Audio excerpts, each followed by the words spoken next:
We are living in the early stages of an authoritarian regime. It begins with a populace, usually, who uses coarse language and grandiosity to attract attention and distract from their lack of moral core. It then gets transmuted into the domination of a certain form of communication so that they can discredit every other communication that doesn't reinforce their message.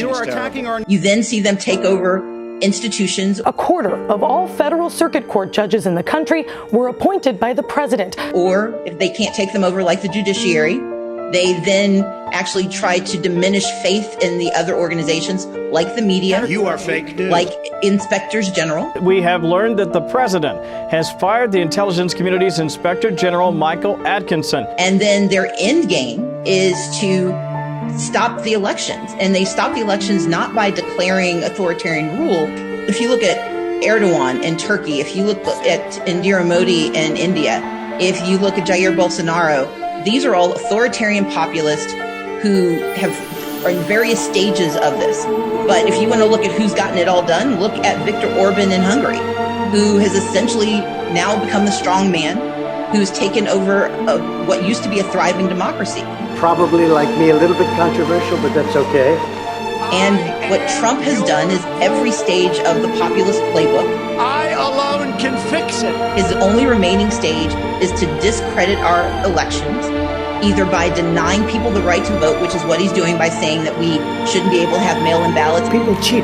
Mail ballots are a very dangerous thing for this country because they're cheaters. Even though he and his entourage use them.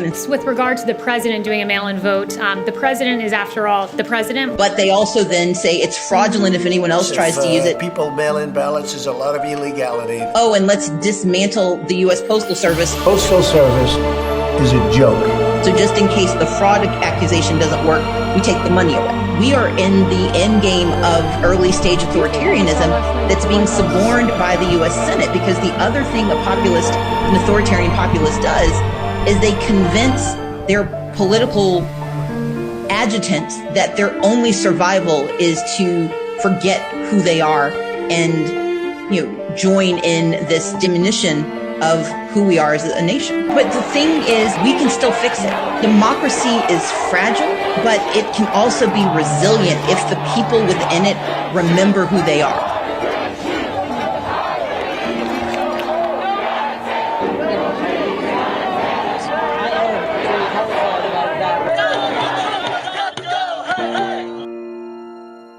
When somebody's the president of the United States, the authority is total.